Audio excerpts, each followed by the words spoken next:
The Book's Galaxy. The Call of Cthulhu. 1. The Horror in Clay. The most merciful thing in the world, I think, is the inability of the human mind to correlate all its contents. We live on a placid island of ignorance in the midst of black seas of infinity, and it was not meant that we should voyage far.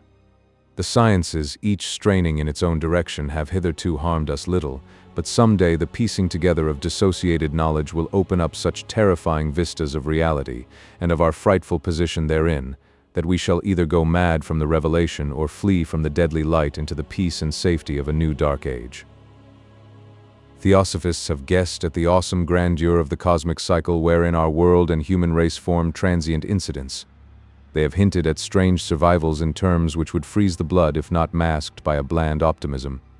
But it is not from them that there came the single glimpse of forbidden eons which chills me when I think of it, and maddens me when I dream of it. That glimpse, like all dread glimpses of truth, flashed out from an accidental piecing together of separated things, in this case an old newspaper item, and the notes of a dead professor. I hope that no one else will accomplish this piecing out. Certainly, if I live, I shall never knowingly supply a link in so hideous a chain. I think that the professor, too, intended to keep silent regarding the part he knew, and that he would have destroyed his notes had not sudden death seized him. My knowledge of the thing began in the winter of 1926 to 1927 with the death of my grand-uncle, George Gamel Angel, Professor Emeritus of Semitic Languages in Brown University, Providence, Rhode Island. Professor Angel was widely known as an authority on ancient inscriptions, and had frequently been resorted to by the heads of prominent museums, so that his passing at the age of 92 may be recalled by many. Locally, interest was intensified by the obscurity of the cause of death. The professor had been stricken whilst returning from the Newport boat, falling suddenly, as witnesses said, after having been jostled by a nautical-looking Negro who had come from one of the queer dark courts on the precipitous hillside which formed a shortcut from the waterfront to the deceased's home in William Street. Physicians were unable to find any visible disorder, but concluded after perplexed debate that some obscure lesion of the heart, induced by the brisk ascent of so steep a hill by so elderly a man, was responsible for the end. At the time I saw no reason to dissent from this dictum, but latterly I am inclined to wonder, and more than wonder. As my granduncle's heir and executor, for he died a childless widower, I was expected to go over his papers with some thoroughness, and for that purpose moved his entire set of files and boxes to my quarters in Boston. Much of the material which I correlated will be later published by the American Archaeological Society, but there was one box which I found exceedingly puzzling, and which I felt much averse from showing to other eyes. It had been locked, and I did not find the key till it occurred to me to examine the personal ring which the professor carried always in his pocket. Then, indeed, I succeeded in opening it, but when I did so seemed only to be confronted by a greater and more closely locked barrier. For what could be the meaning of the queer clay bas-relief and the disjointed jottings, ramblings, and cuttings which I found? Had my uncle, in his latter years, become credulous of the most superficial impostures? I resolved to search out the eccentric sculptor responsible for this apparent disturbance of an old man's peace of mind. The bas-relief was a rough rectangle less than an inch thick, and about 5 by 6 inches in area, obviously of modern origin. Its designs, however, were far from modern in atmosphere and suggestion, for, although the vagaries of cubism and futurism are many and wild, they do not often reproduce that cryptic regularity which lurks in prehistoric writing. And writing of some kind, the bulk of these designs seemed certainly to be, though my memory, despite much familiarity with the papers and collections of my uncle, failed in any way to identify this particular species, or even hint at its remotest affiliations. Above these apparent hieroglyphics was a figure of evidently pictorial intent, though its impressionistic execution forbade a very clear idea of its nature. It seemed to be a sort of monster, or symbol representing a monster, of a form which only a diseased fancy could conceive. If I say that my somewhat extravagant imagination yielded simultaneous pictures of an octopus, a dragon, and a human caricature, I shall not be unfaithful to the spirit of the thing. A pulpy, tentacled head surmounted a grotesque and scaly body with rudimentary wings, but it was the general outline of the whole which made it most shockingly frightful. Behind the figure was a vague suggestion of a cyclopean architectural background. The writing accompanying this oddity was, aside from a stack of press cuttings in Professor Angel's most recent hand, and made no pretense to literary style. What seemed to be the main document was headed Cthulhu Cult, in characters painstakingly printed to avoid the erroneous reading of a word so unheard of. This manuscript was divided into two sections, the first of which was headed 1925 Dream and Dream Work of H. A. Wilcox, 7 Thomas Street, Providence, R.I., and the second, Narrative of Inspector John R. Legrasse, 121 Bienville Street, New Orleans, Louisiana, at 1908 AAS. Meeting notes on same and Professor Webb's account. The other manuscript papers were all brief notes, some of them accounts of the queer dreams of different persons, some of them citations from theosophical books and magazines, notably W. Scott Eliot's Atlantis and the Lost Lemuria, and the rest comments on long-surviving secret societies and hidden cults, with references to passages in such mythological and anthropological sourcebooks as Fraser's Golden Bough and Miss Murray's Witch Cult in Western Europe. The cuttings largely alluded to outre mental illnesses and outbreaks of group folly or mania in the spring of 1925. The first half of the principal manuscript told a very peculiar tale. It appears that on March 1, 1925, a thin, dark young man of neurotic and excited aspect had called upon Professor Angel bearing the singular clay bas-relief, which was then exceedingly damp and fresh. His card bore the name of Henry Anthony Wilcox, and my uncle had recognized him as the youngest son of an excellent family, slightly known to him, who had latterly been studying sculpture at the Rhode Island School of Design and living alone at the Fleur-de-Lis building near that institution. Wilcox was a precocious youth of known genius but great eccentricity, and had from childhood excited attention through the strange stories and odd dreams he was in the habit of relating. He called himself psychically hypersensitive, but the staid folk of the ancient commercial city dismissed him as merely queer. Never mingling much with his kind, he had dropped gradually from social visibility and was now known only to a small group of aesthetes from other towns. Even the Providence Art Club, anxious to preserve its conservatism, had found him quite hopeless. On the occasion of the visit ran the professor's manuscript. The sculptor abruptly asked for the benefit of his host's archaeological knowledge in identifying the hieroglyphics on the bas-relief. He spoke in a dreamy, stilted manner which suggested pose and alienated sympathy, and my uncle showed some sharpness in replying, for the conspicuous freshness of the tablet implied kinship with anything but archaeology. Young Wilcox's rejoinder, which impressed my uncle enough to make him recall and record it verbatim, was of a fantastically poetic cast which must have typified his whole conversation, and which I have since found highly characteristic of him. He said, "It is new indeed, for I made it last night in a dream of strange cities, and dreams are older than brooding Tyre, or the contemplative Sphinx, or garden-girdled Babylon." It was then that he began that rambling tale which suddenly played upon a sleeping memory and won the fevered interest of my uncle. There had been a slight earthquake tremor the night before, the most considerable felt in New England for some years, and Wilcox's imagination had been keenly affected. Upon retiring, he had had an unprecedented dream of great cyclopean cities of Titan blocks and sky-flung monoliths, all dripping with green ooze and sinister with latent horror. Hieroglyphics had covered the walls and pillars, and from some undetermined point below had come a voice that was not a voice, a chaotic sensation which only fancy could transmute into sound, but which he attempted to render by the almost unpronounceable jumble of letters, Cthulhu Phytangan. This verbal jumble was the key to the recollection which excited and disturbed Professor Angel. He questioned the sculptor with scientific minuteness, and studied with almost frantic intensity the bas-relief on which the youth had found himself working, chilled and clad only in his nightclothes, when waking had stolen bewilderingly over him. My uncle blamed his old age, Wilcox afterward said, for his slowness in recognizing both hieroglyphics and pictorial design.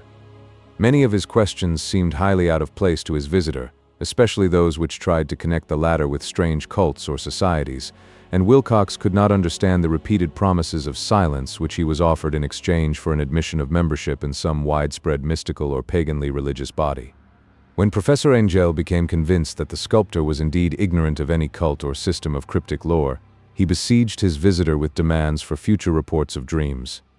This bore regular fruit, for after the first interview the manuscript records daily calls of the young man, during which he related startling fragments of nocturnal imagery whose burden was always some terrible cyclopean vista of dark and dripping stone, with a subterranean voice or intelligence shouting monotonously in enigmatical sense impacts uninscribable save as gibberish. The two sounds most frequently repeated are those rendered by the letters Cthulhu and R'lyeh. On March 23rd, the manuscript continued, Wilcox failed to appear, and inquiries at his quarters revealed that he had been stricken with an obscure sort of fever and taken to the home of his family in Waterman Street. He had cried out in the night, arousing several other artists in the building, and had manifested since then only alternations of unconsciousness and delirium. My uncle at once telephoned the family, and from that time forward kept close watch of the case, calling often at the Thayer Street office of Dr. Toby, whom he learned to be in charge. The youth's febrile mind, apparently, was dwelling on strange things, and the doctor shuddered now and then as he spoke of them.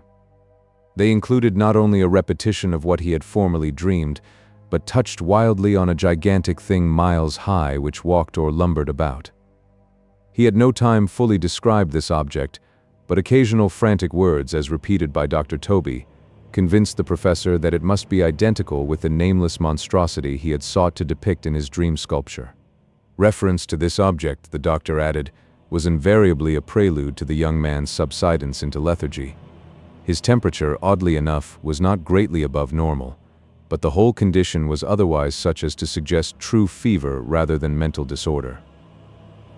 On April 2nd, at about 3 in the afternoon, every trace of Wilcox's malady suddenly ceased. He sat upright in bed, astonished to find himself at home and completely ignorant of what had happened in dream or reality since the night of March 22nd.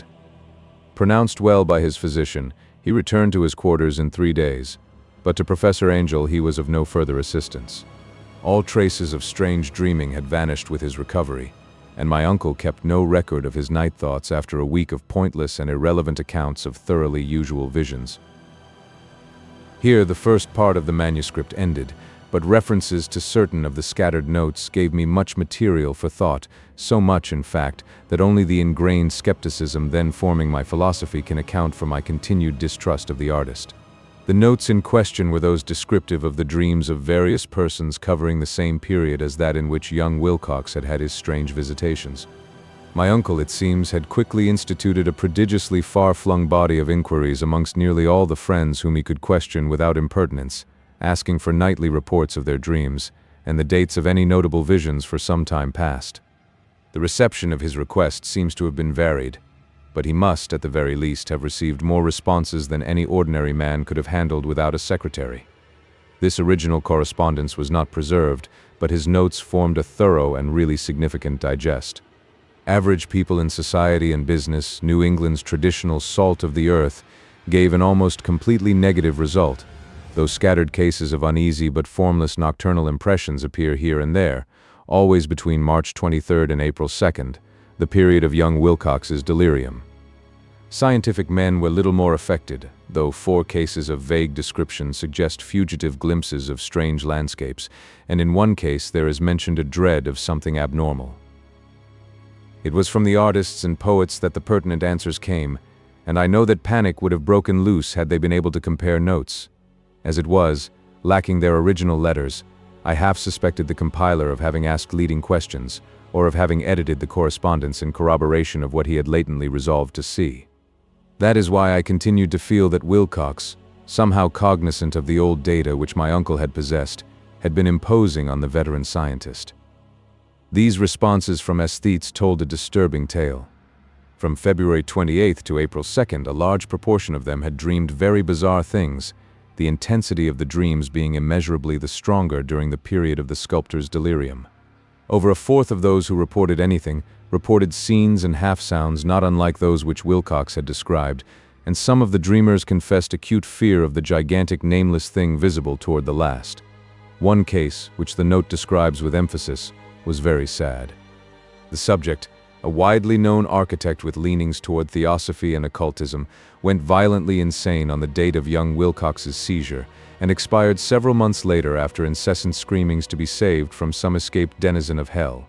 Had my uncle referred to these cases by name instead of merely by number, I should have attempted some corroboration and personal investigation, but as it was, I succeeded in tracing down only a few. All of these, however, bore out the notes in full. I have often wondered if all the objects of the professor's questioning felt as puzzled as did this fraction. It is well that no explanation shall ever reach them. The press cuttings, as I have intimated, touched on cases of panic, mania, and eccentricity during the given period. Professor Angel must have employed a cutting bureau, for the number of extracts was tremendous, and the sources scattered throughout the globe. Here was a nocturnal suicide in London, where a lone sleeper had leaped from a window after a shocking cry. Here likewise a rambling letter to the editor of a paper in South America, where a fanatic deduces a dire future from visions he has seen. A dispatch from California describes a theosophist colony as donning white robes en masse for some glorious fulfillment, which never arrives, whilst items from India speak guardedly of serious native unrest toward the end of March. Voodoo orgies multiply in Haiti, and African outposts report ominous mutterings. American officers in the Philippines find certain tribes bothersome about this time, and New York policemen are mobbed by hysterical Levantines on the night of March 22nd to 23rd. The west of Ireland, too, is full of wild rumor and legendary, and a fantastic painter named Ardois Bonnaud hangs a blasphemous dream landscape in the Paris Spring Salon of 1926. And so numerous are the recorded troubles in insane asylums that only a miracle can have stopped the medical fraternity from noting strange parallelisms and drawing mystified conclusions. A weird bunch of cuttings, all told, and I can at this date scarcely envisage the callous rationalism with which I set them aside. But I was then convinced that young Wilcox had known of the older matters mentioned by the professor.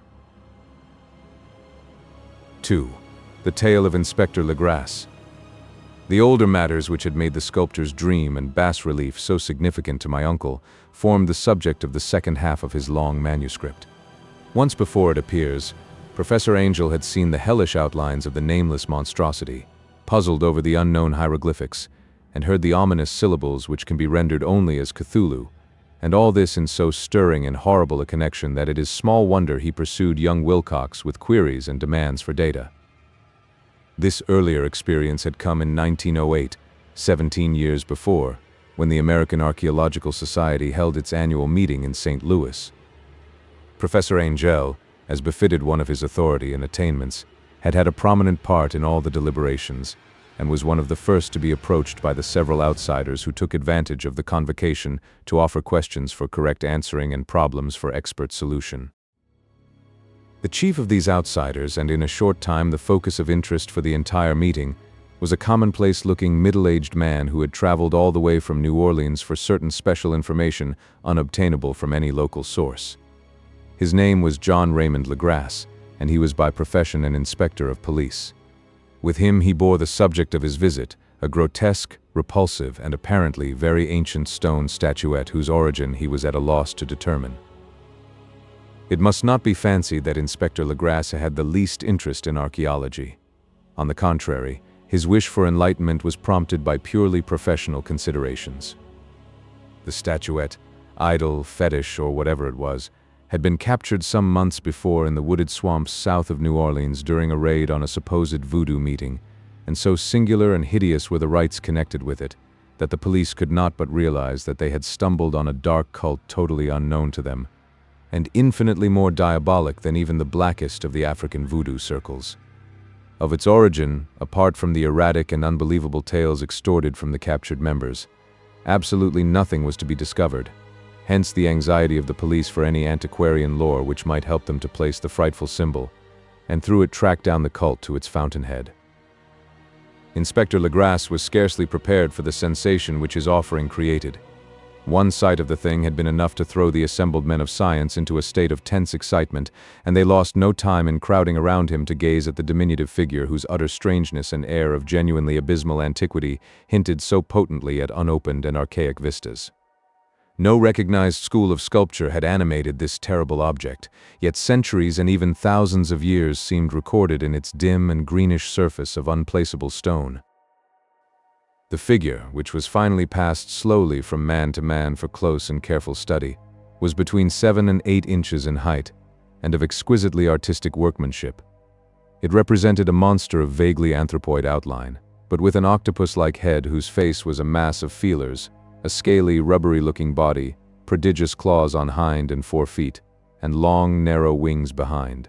This thing, which seemed instinct with a fearsome and unnatural malignancy, was of a somewhat bloated corpulence, and squatted evilly on a rectangular block or pedestal covered with undecipherable characters.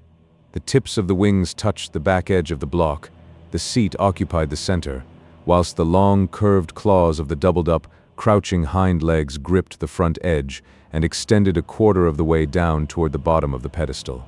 The cephalopod head was bent forward, so that the ends of the facial feelers brushed the backs of huge forepaws which clasped the croucher's elevated knees. The aspect of the whole was abnormally lifelike, and the more subtly fearful because its source was so totally unknown.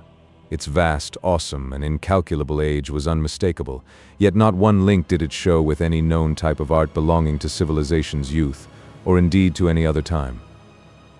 Totally separate and apart, its very material was a mystery, for the soapy, greenish-black stone with its golden or iridescent flecks and striations resembled nothing familiar to geology or mineralogy. The characters along the base were equally baffling, and no member present, despite a representation of half the world's expert learning in this field, could form the least notion of even their remotest linguistic kinship. They, like the subject and material, belonged to something horribly remote and distinct from mankind as we know it, something frightfully suggestive of old and unhallowed cycles of life in which our world and our conceptions have no part.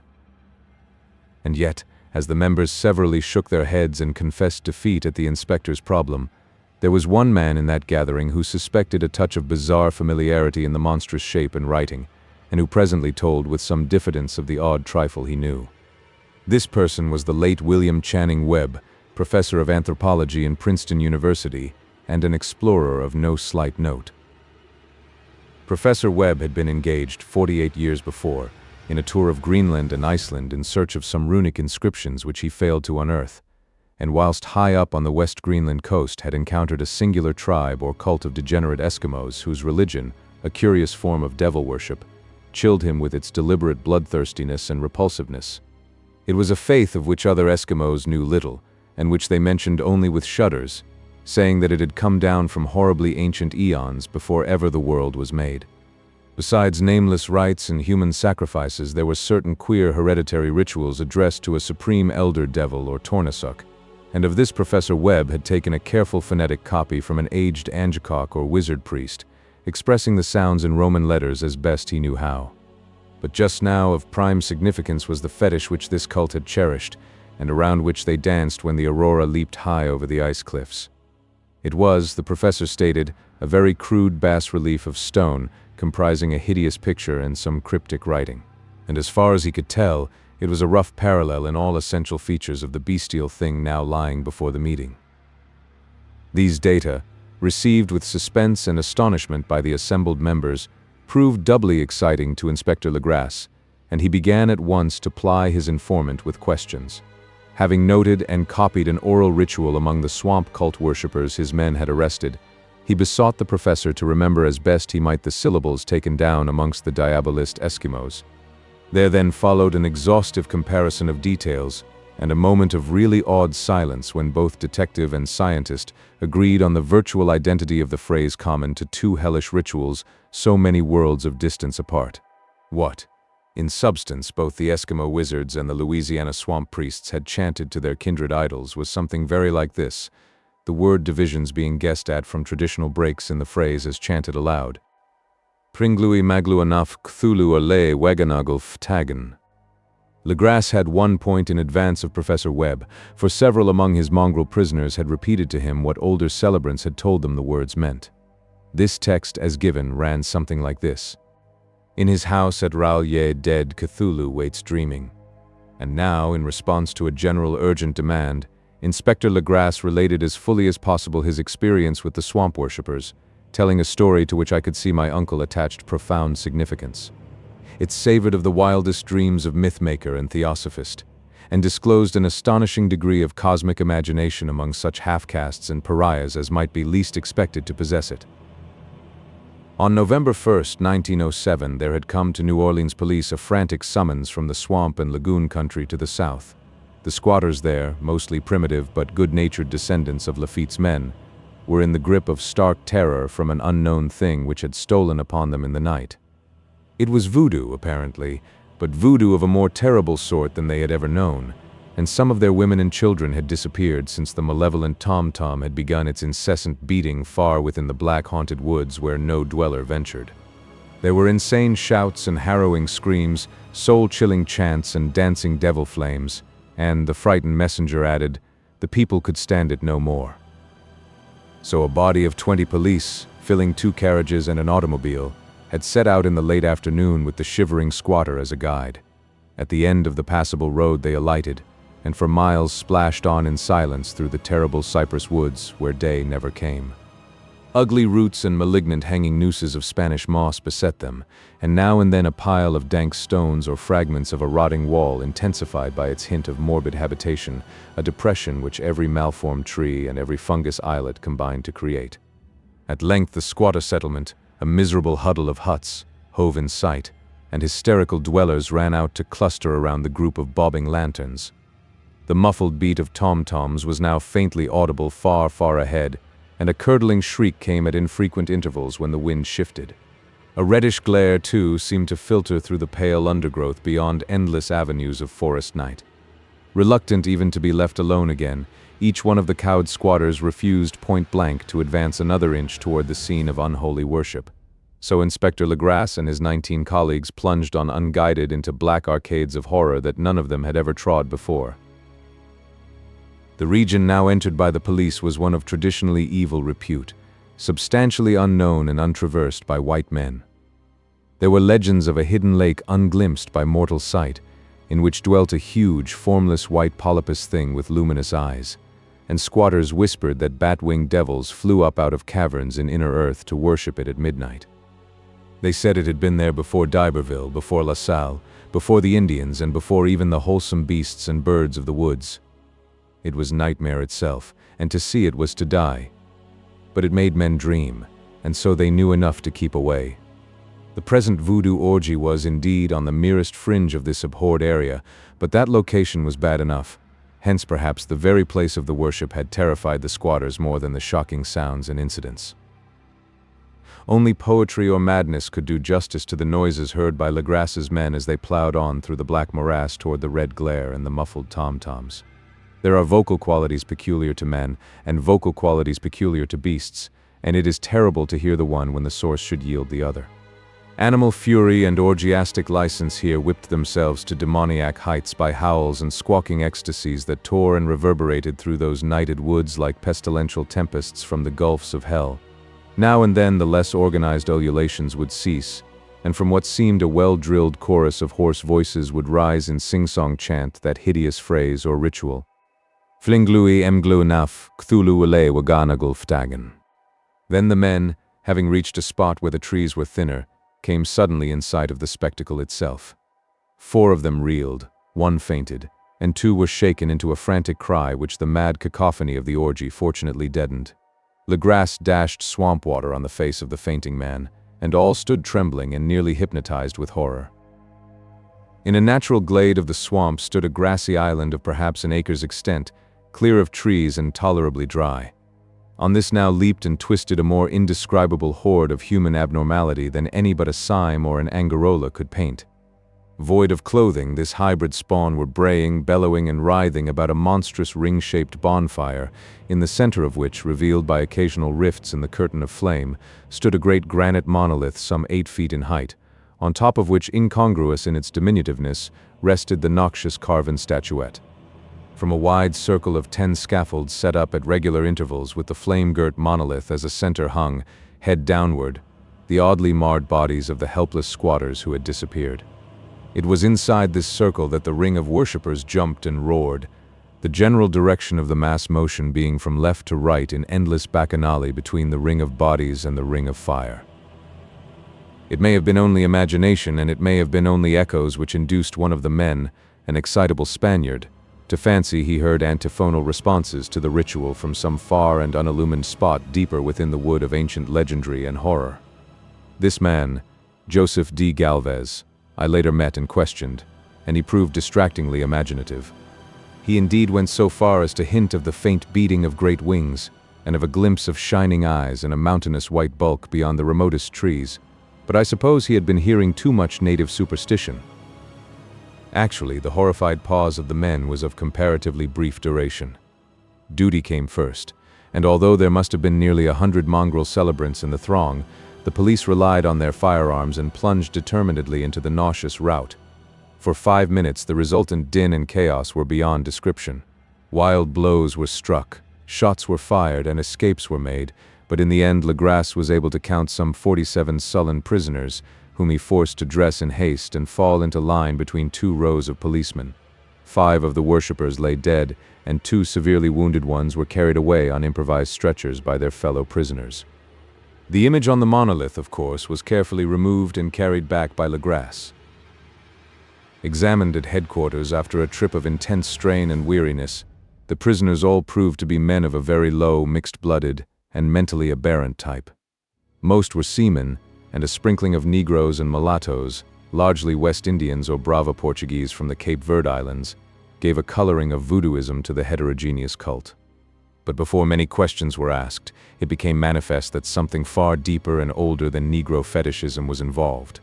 Degraded and ignorant as they were, the creatures held with surprising consistency to the central idea of their loathsome faith.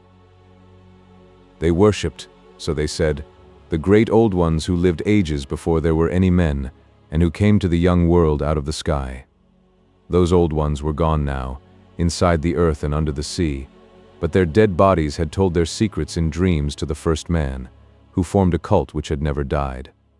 This was that cult, and the prisoners said it had always existed and always would exist, hidden in distant wastes and dark places all over the world until the time when the great priest Cthulhu, from his dark house in the mighty city of Leia under the waters, should rise and bring the earth again beneath his sway. Someday he would call, when the stars were ready, and the secret cult would always be waiting to liberate him. Meanwhile, no more must be told. There was a secret which even torture could not extract. Mankind was not absolutely alone among the conscious things of earth, for shapes came out of the dark to visit the faithful few. But these were not the great old ones.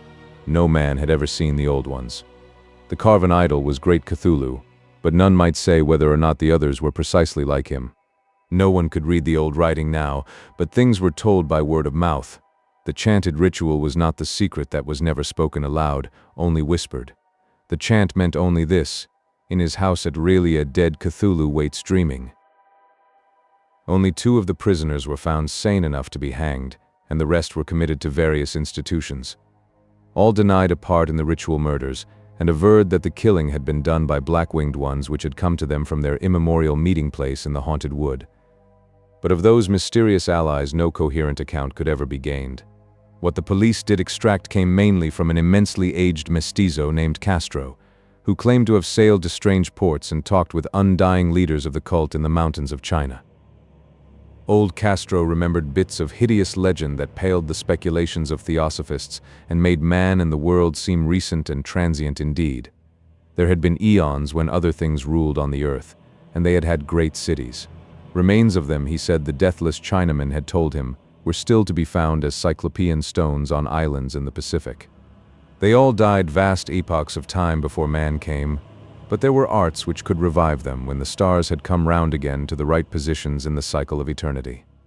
They had indeed come themselves from the stars and brought their images with them. These great old ones, Castro continued, were not composed altogether of flesh and blood.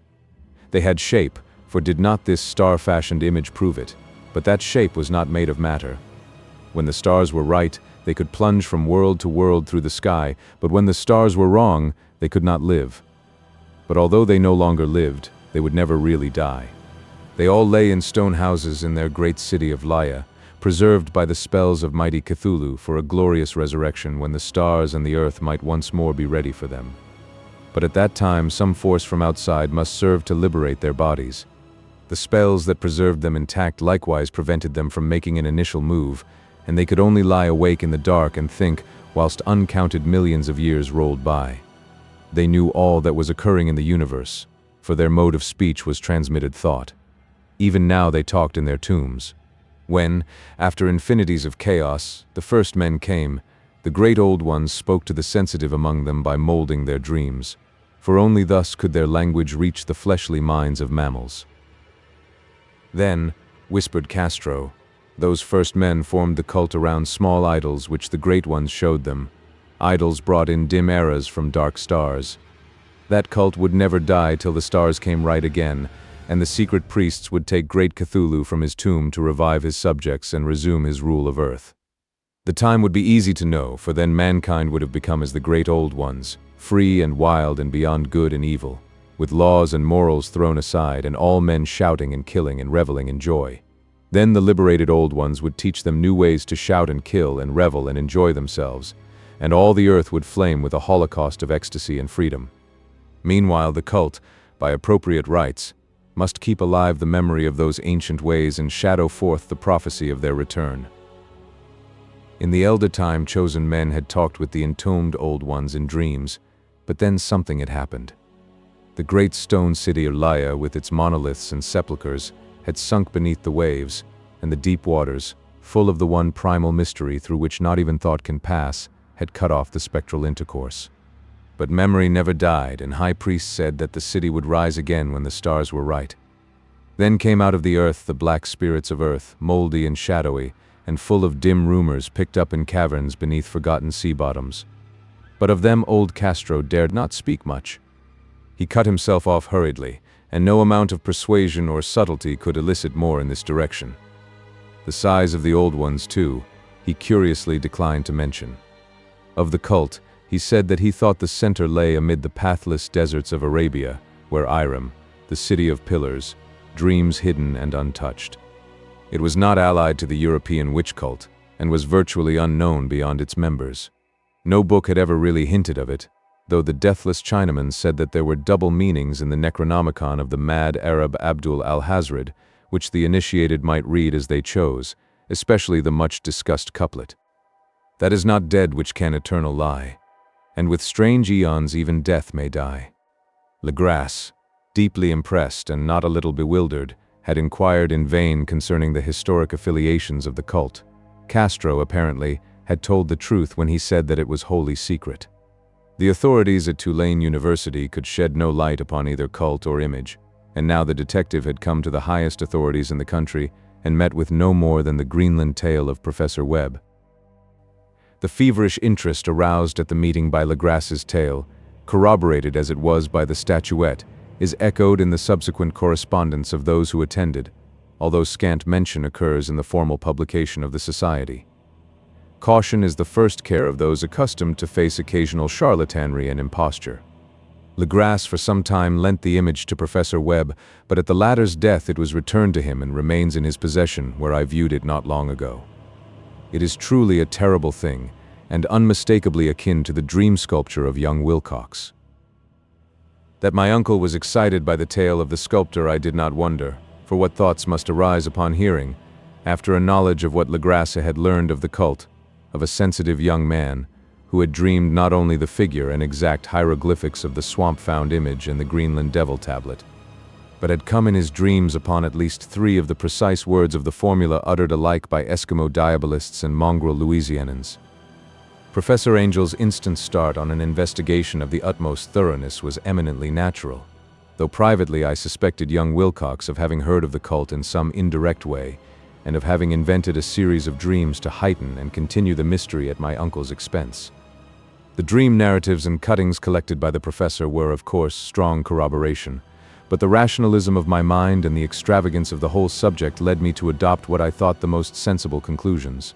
So, after thoroughly studying the manuscript again and correlating the theosophical and anthropological notes with the cult narrative of Legrasse, I made a trip to Providence to see the sculptor and give him the rebuke I thought proper for so boldly imposing upon a learned and aged man.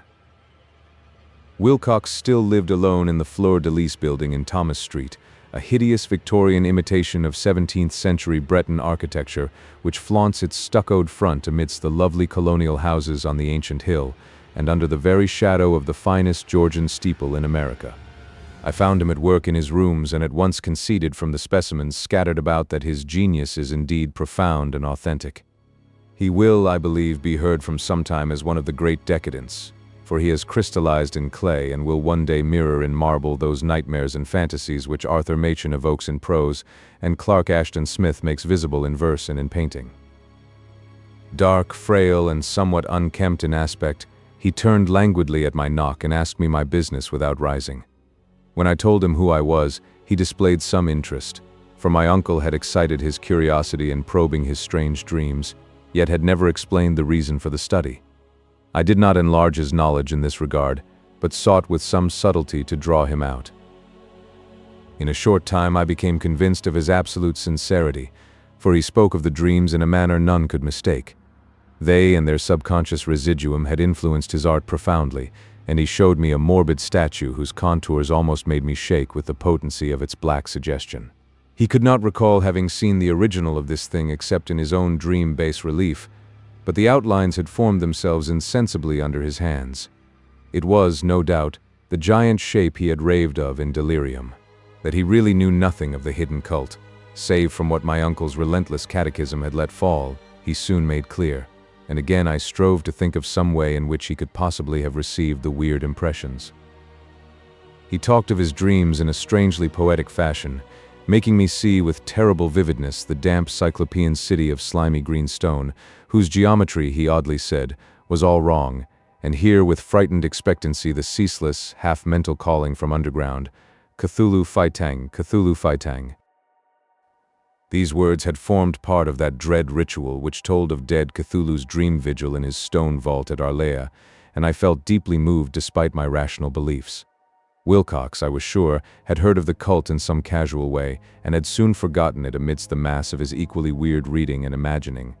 Later, by virtue of its sheer impressiveness, it had found subconscious expression in dreams, in the bas-relief, and in the terrible statue I now beheld, so that his imposture upon my uncle had been a very innocent one. The youth was of a type, at once slightly affected and slightly ill-mannered, which I could never like, but I was willing enough now to admit both his genius and his honesty. I took leave of him amicably, and wish him all the success his talent promises. The matter of the cult still remained to fascinate me, and at times I had visions of personal fame from researches into its origin and connections. I visited New Orleans, talked with Legrasse and others of that old-time raiding party, saw the frightful image, and even questioned such of the mongrel prisoners as still survived. Old Castro, unfortunately, had been dead for some years. What I now heard so graphically at first hand, though it was really no more than a detailed confirmation of what my uncle had written, excited me afresh, for I felt sure that I was on the track of a very real, very secret, and very ancient religion whose discovery would make me an anthropologist of note. My attitude was still one of absolute materialism, as I wish it still were, and I discounted with almost inexplicable perversity the coincidence of the dream notes and odd cuttings collected by Professor Angel. One thing which I began to suspect, and which I now fear I know, is that my uncle's death was far from natural. He fell on a narrow hill street leading up from an ancient waterfront swarming with foreign mongrels, after a careless push from a Negro sailor.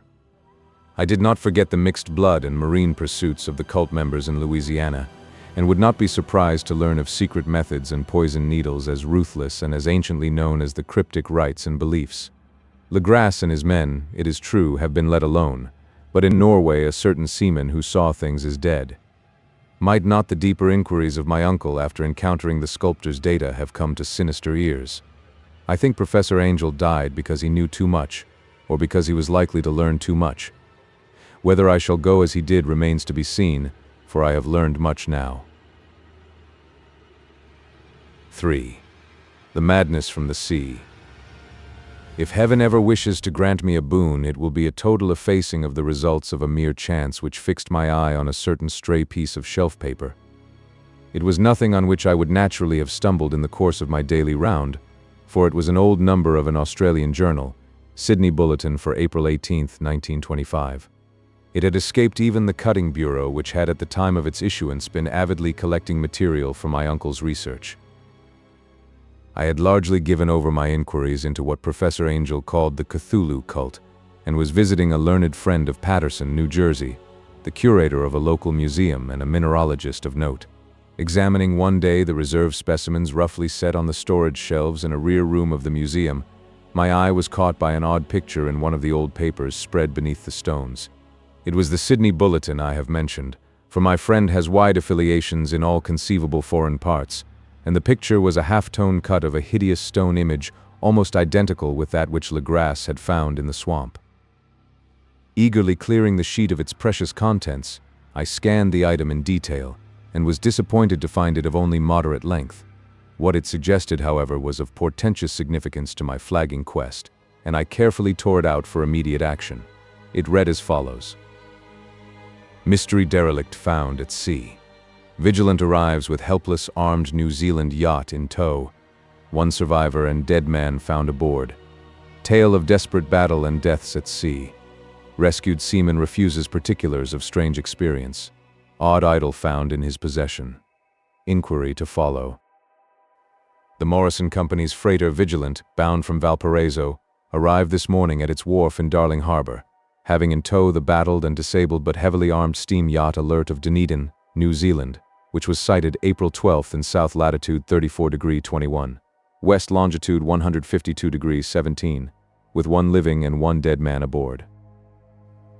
The Vigilant left Valparaiso March 25th, and on April 2nd was driven considerably south of her course by exceptionally heavy storms and monster waves. On April 12th the derelict was sighted, and though apparently deserted, was found upon boarding to contain one survivor in a half-delirious condition and one man who had evidently been dead for more than a week. The living man was clutching a horrible stone idol of unknown origin, about a foot in height, regarding whose nature authorities at Sydney University, the Royal Society, and the museum in College Street all profess complete bafflement, and which the survivor says he found in the cabin of the yacht, in a small carved shrine of common pattern. This man, after recovering his senses, told an exceedingly strange story of piracy and slaughter. He is Gustaf Johansson, a Norwegian of some intelligence, and had been second mate of the two-masted schooner Emma of Auckland, which sailed for Callao February 20th, with a complement of 11 men.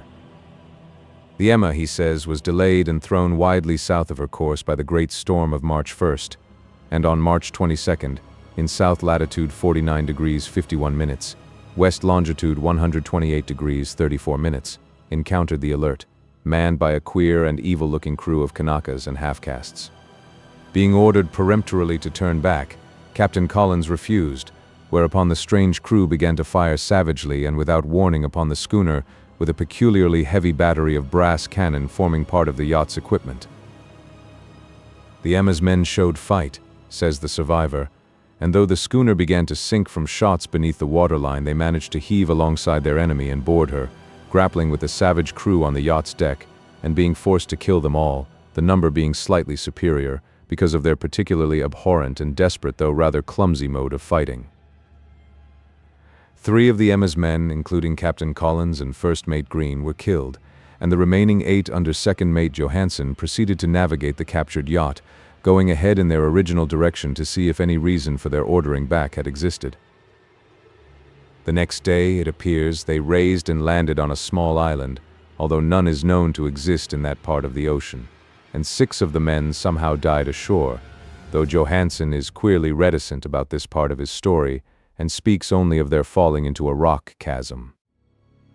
Later, it seems, he and one companion boarded the yacht and tried to manage her, but were beaten about by the storm of April 2nd. From that time till his rescue on the 12th, the man remembers little, and he does not even recall when William Bryden, his companion, died. Bryden's death reveals no apparent cause and was probably due to excitement or exposure. Cable advices from Dunedin report that the Alert was well known there as an island trader, and bore an evil reputation along the waterfront.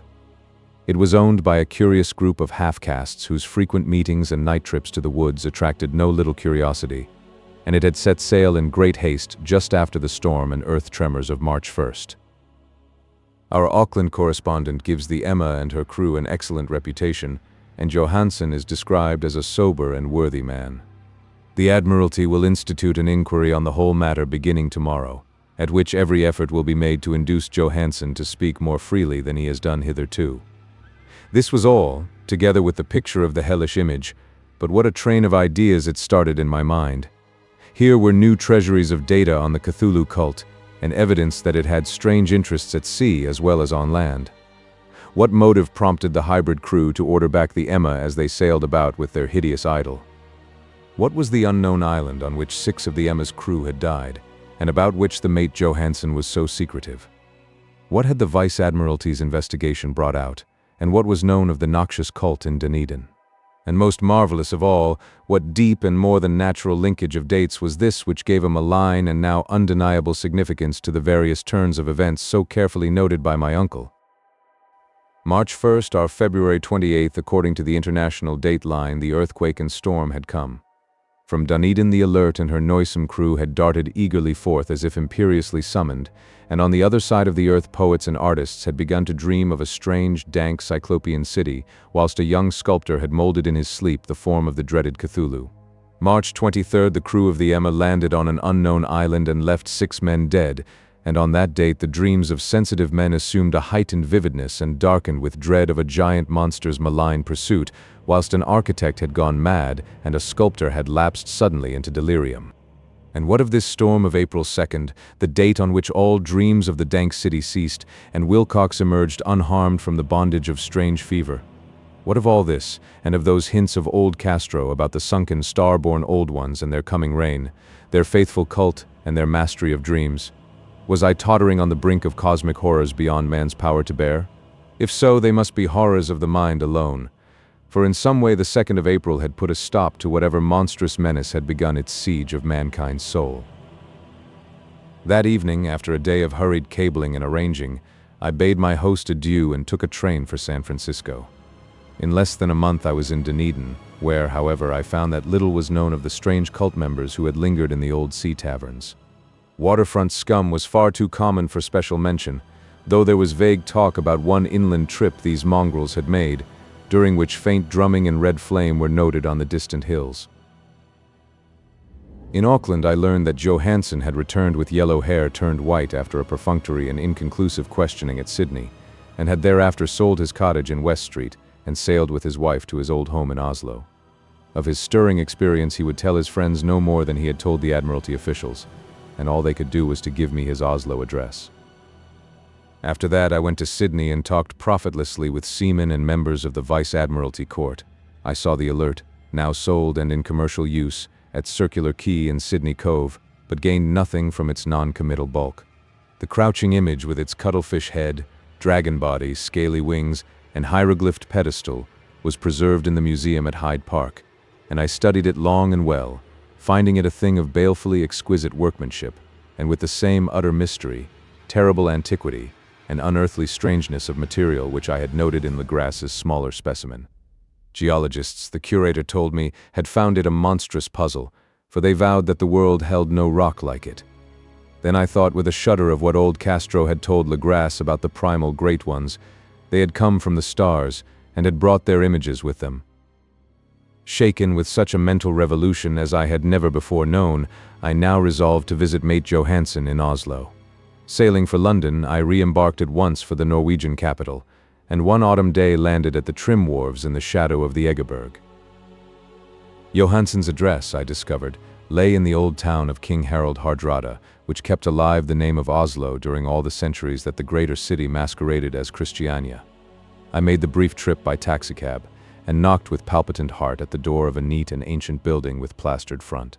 A sad-faced woman in black answered my summons, and I was stung with disappointment when she told me in halting English that Gustaf Johansson was no more. He had not long survived his return, said his wife, for the doings at sea in 1925 had broken him.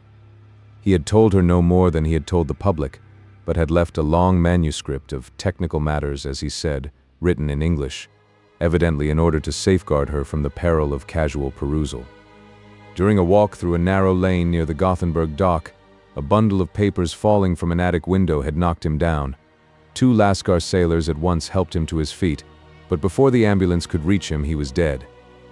Physicians found no adequate cause for the end, and laid it to heart trouble and a weakened constitution. I now felt gnawing at my vitals that dark terror which will never leave me till I, too, am at rest, accidentally or otherwise. Persuading the widow that my connection with her husband's technical matters was sufficient to entitle me to his manuscript, I bore the document away and began to read it on the London boat. It was a simple, rambling thing, a naive sailor's effort at a post facto diary, and strove to recall day by day that last awful voyage.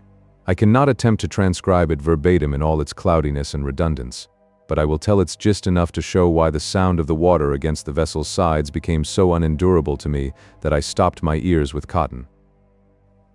Johansen, thank God, did not know quite all, even though he saw the city and the thing, but I shall never sleep calmly again when I think of the horrors that lurk ceaselessly behind life in time and in space, and of those unhallowed blasphemies from elder stars which dream beneath the sea, known and favored by a nightmare cult ready and eager to loose them on the world whenever another earthquake shall heave their monstrous stone city again to the sun and air.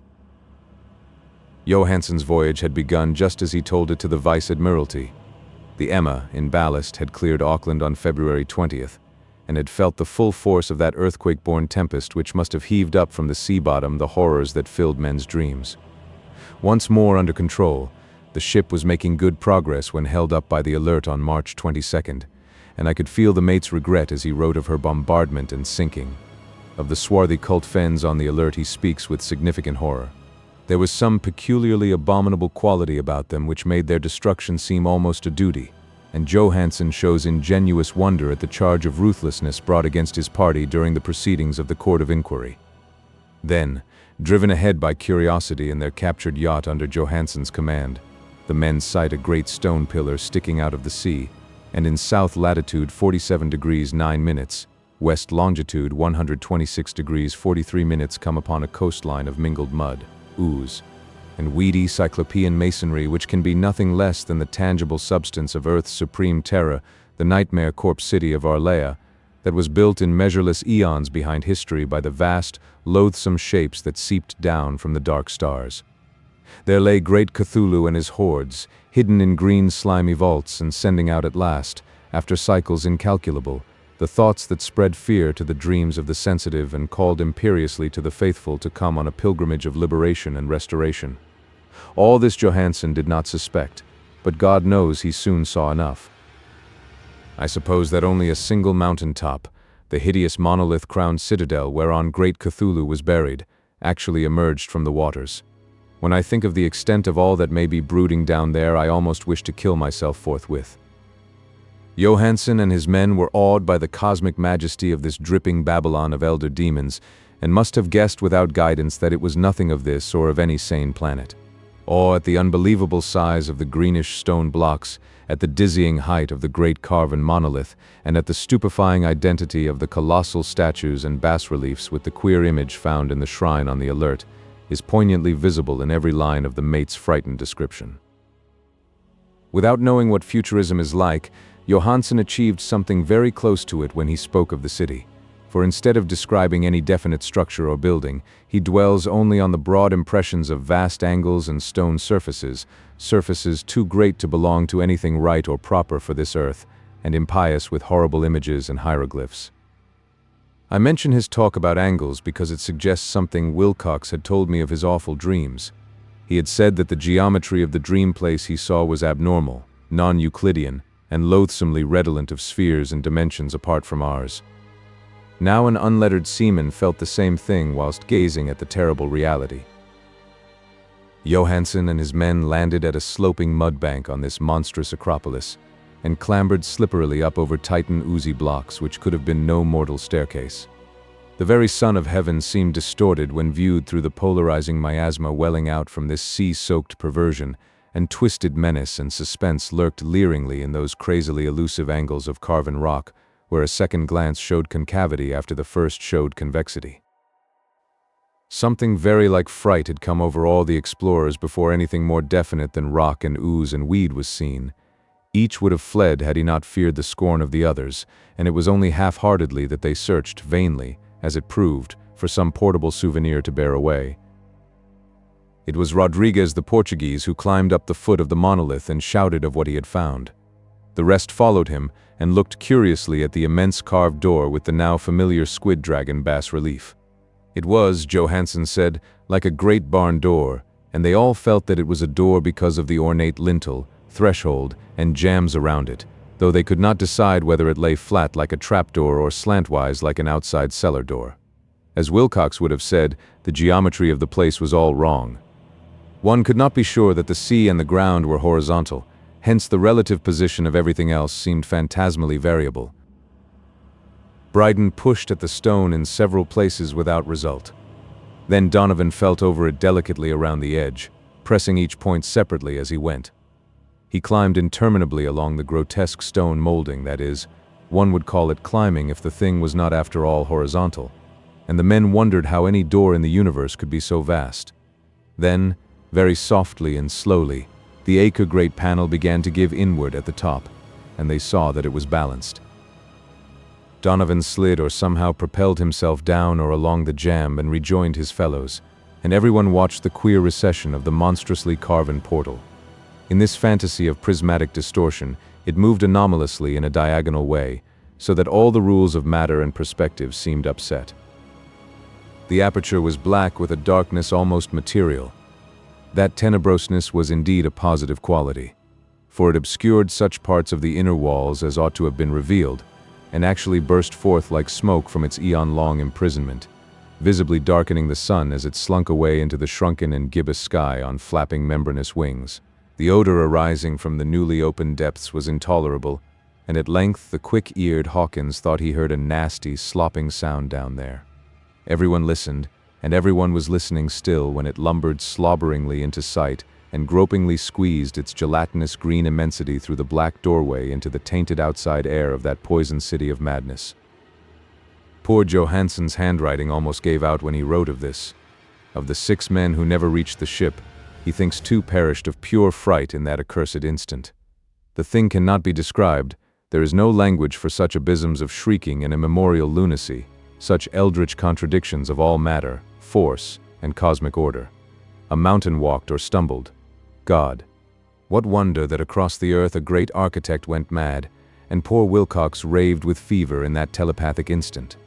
The thing of the idols, the green, sticky spawn of the stars, had awaked to claim his own. The stars were right again, and what an age-old cult had failed to do by design, a band of innocent sailors had done by accident. After vigintillions of years, great Cthulhu was loose again, and ravening for delight. 3 men were swept up by the flabby claws before anybody turned. God rest them, if there be any rest in the universe. They were Donovan, Guerrera, and Angstrom. Parker slipped as the other 3 were plunging frenziedly over endless vistas of green-crusted rock to the boat, and Johansson swears he was swallowed up by an angle of masonry which shouldn't have been there, an angle which was acute, but behaved as if it were obtuse. So only Bryden and Johansson reached the boat, and pulled desperately for the alert as the mountainous monstrosity flopped down the slimy stones and hesitated floundering at the edge of the water. Steam had not been suffered to go down entirely, despite the departure of all hands for the shore, and it was the work of only a few moments of feverish rushing up and down between wheels and engines to get the alert underway. Slowly, amidst the distorted horrors of that indescribable scene, she began to churn the lethal waters, whilst on the masonry of that charnel shore that was not of earth the tightened thing from the stars slavered and gibbered like Polypheme, cursing the fleeing ship of Odysseus. Then, bolder than the storied Cyclops, great Cthulhu slid greasily into the water and began to pursue with vast wave-raising strokes of cosmic potency. Bryden looked back and went mad, laughing shrilly as he kept on laughing at intervals till death found him one night in the cabin, whilst Johansson was wandering deliriously. But Johansson had not given out yet. Knowing that the thing could surely overtake the alert until steam was fully up, he resolved on a desperate chance, and setting the engine for full speed, ran lightning-like on deck and reversed the wheel. There was a mighty eddying and foaming in the noisome brine, and as the steam mounted higher and higher, the brave Norwegian drove his vessel head-on against the pursuing jelly which rose above the unclean froth like the stern of a demon galleon. The awful squid head with writhing feelers came nearly up to the bowsprit of the sturdy yacht, but Johansson drove on relentlessly. There was a bursting as of an exploding bladder, a slushy nastiness as of a cloven sunfish, a stench as of 1,000 open graves, and a sound that the chronicler would not put on paper. For an instant the ship was befouled by an acrid and blinding green cloud, and then there was only a venomous seething astern, where God in heaven, the scattered plasticity of that nameless sky spawn, was nebulously recombining in its hateful original form whilst its distance widened every second as the alert gained impetus from its mounting steam. That was all. After that, Johansen only brooded over the idol in the cabin and attended to a few matters of food for himself and the laughing maniac by his side. He did not try to navigate after the first bold flight, for the reaction had taken something out of his soul. Then came the storm of April 2nd, and a gathering of the clouds about his consciousness. There is a sense of spectral whirling through liquid gulfs of infinity, of dizzying rides through reeling universes on a comet's tail, and of hysterical plunges from the pit to the moon and from the moon back again to the pit, all livened by a cachinating chorus of the distorted, hilarious elder gods and the green, bat-winged mocking imps of Tartarus. Out of that dream came rescue, the Vigilant, the Vice-Admiralty Court, the streets of Dunedin, and the long voyage back home to the old house by the Egeberg. He could not tell. They would think him mad. He would write of what he knew before death came, but his wife must not guess. Death would be a boon if only it could blot out the memories. That was the document I read, and now I have placed it in the tin box beside the bas-relief and the papers of Professor Angel. With it shall go this record of mine, this test of my own sanity, wherein is pieced together that which I hope may never be pieced together again. I have looked upon all that the universe has to hold of horror, and even the skies of spring and the flowers of summer must ever afterward be poison to me. But I do not think my life will be long. As my uncle went, as poor Johansen went, so I shall go. I know too much, and the cult still lives. Cthulhu still lives too, I suppose, again in that chasm of stone which has shielded him since the sun was young. His accursed city is sunken once more, for the Vigilant sailed over the spot after the April storm. But his ministers on earth still bellow and prance and slay around idol-capped monoliths in lonely places. He must have been trapped by the sinking whilst within his black abyss, or else the world would by now be screaming with fright and frenzy. Who knows the end? What has risen may sink, and what has sunk may rise. Loathsomeness waits and dreams in the deep, and decay spreads over the tottering cities of men. A time will come, but I must not and cannot think. Let me pray that, if I do not survive this manuscript, my executors may put caution before audacity and see that it meets no other eye. The end.